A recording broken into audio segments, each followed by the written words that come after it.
So in this video, I'd like to examine how to win the game, as in how to defeat the main objective, which is to get to the major.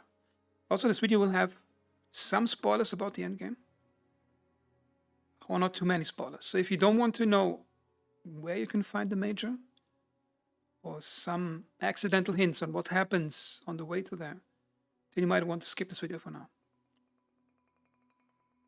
Okay, so if you're still on the video, so when you start playing the game, you will notice the AI generates squads to attack you and take away the territories that you took. And they usually spawn from these places. See here, enemy outposts. And it says they organize attacking squads to take over nearby sectors. Okay, now the game has certain rules how it does it. So these places generate enemy squads and they attack what you got.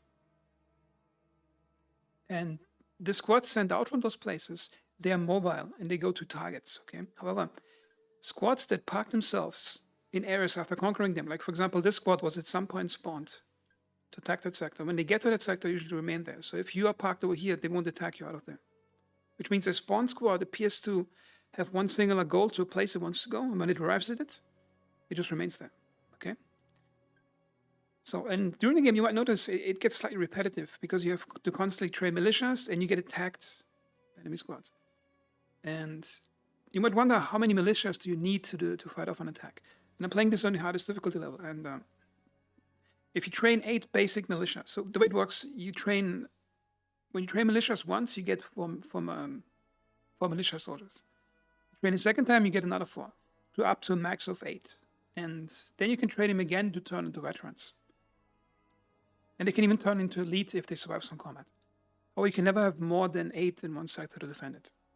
And the average enemy troops that you find, those are these slightly ragtag looking guys with painted faces in an improvised game. I'm saying that because there are other types of enemies that you might encounter later in the game depending on which events happen. And those guys are relatively weak. So if enemy sends a squad of 12 of those against 8 untrained militias, you usually win the fight with 5 militias left. And some of them might have veteran status. And then they might even survive a second attack of 8 enemies. Okay, so you don't need to do it too often. However, at some point you might wonder, how about shutting off or reducing the amount of enemies coming at you? And the basic way you can do that is simply take over those camps. Okay, so for example, if you take over this camp, they can generate in here. So the next thing you have to do, they have to generate up here and go up water to get here.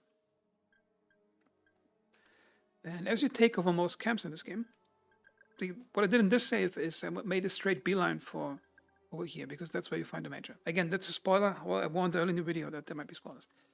Okay, so, and this is the final sector of all the camps. And I think if you defeat the major in this sector, he hints in a dialogue at that they won't spawn any more new militias to attack you. So if you get to this point, you conquer the sector, you take out the major, you basically broke the legion.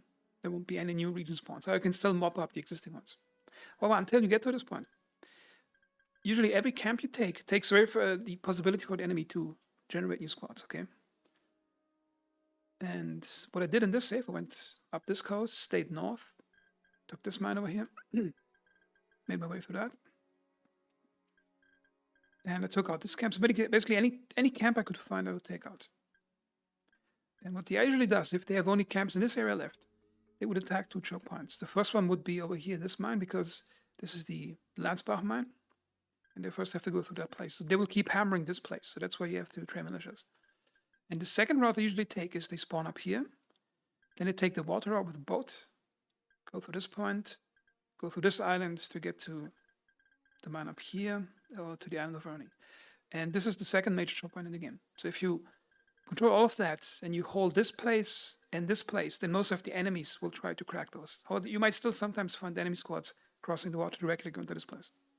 However, this place and this place seem to be favorites for the AI to attack.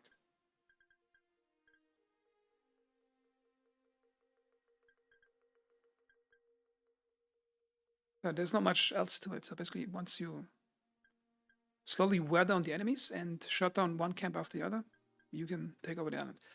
And on a strategic level, what I like to do is have one main combat squad, 6 guys of those. And then I hired 2 extra mercs on their own. For example, I had Fauda and Lem, because I look for characters with high leadership skills.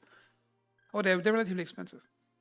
And I even had MD as a backup doctor for Fauda at some point. But then I noticed if they're just in the backline training training soldiers, they actually don't do much. You don't need a doctor most of the time for two reasons. The first one is you rarely ever get into combat.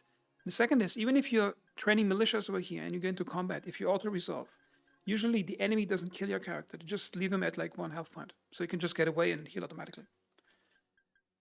And then I noticed you actually don't need Fauda or Len or expensive Merc, just anybody with perhaps 10 or 20 leadership.